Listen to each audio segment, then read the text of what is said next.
আসসালামু আলাইকুম ওয়া রাহমাতুল্লাহি ওয়া বারাকাতুহু। আজকে আমাদের সৃষ্টির কথাই বলবো। মহান আল্লাহ পাক রব্বুল আলামিন মানুষ সৃষ্টি করলেন কেন এবং মানুষ সৃষ্টি করে মহান আল্লাহ পাক রব্বুল আলামিনের নাম কি? আল্লাহ মানুষের সৃষ্টি করার আগে পৃথিবী সৃষ্টি করেছেন, এটা নিশ্চিত। এর আগে আল্লাহ পাক রব্বুল আলামিন অন্যান্য প্রাণী সৃষ্টি করেছেন, সেই সাথে জিনদেরও সৃষ্টি করেছিলেন মানুষ সৃষ্টির আগে।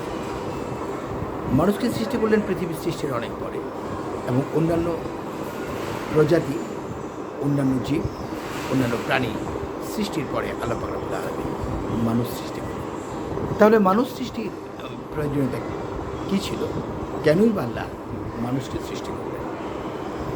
এই মানুষ সৃষ্টি করতে যে আল্লাহর কী লাভ, সে বিষয়ে আজকে কথা বলব।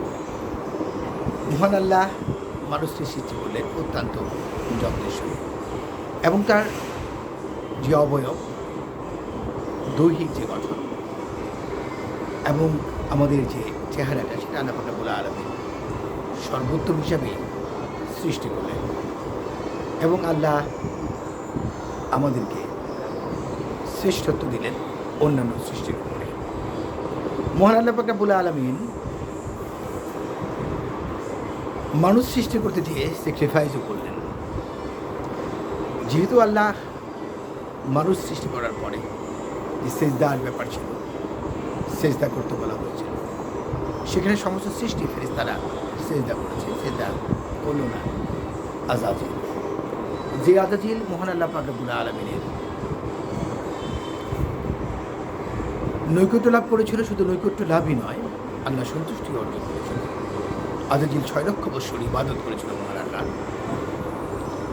একাগ্রচিত্তে ইবাদত করেই আল্লাহর নৈকট্য লাভ করেছিল আযাজিল।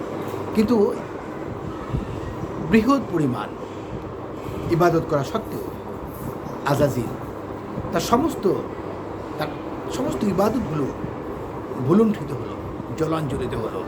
কোন কারণে? সেই কারণ হলো মানুষ। আল্লাহ পাক রব্বুল আলামিন মানুষকে সৃষ্টি করলেন এবং শ্রেষ্ঠত্ব দিলেন কেন? কী কারণে মানুষকে আল্লাহ পাক রব্বুল আলামিন শ্রেষ্ঠত্ব দিলেন?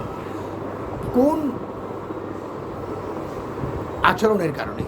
এবং সেই সৃষ্টির সূচনা লগ্নে মানুষ এমন কী করেছিল যার জন্য মহান স্রষ্টা সন্তুষ্ট হলেন মানুষের উপরে এবং তাকে শ্রেষ্ঠত্ব দিলেন?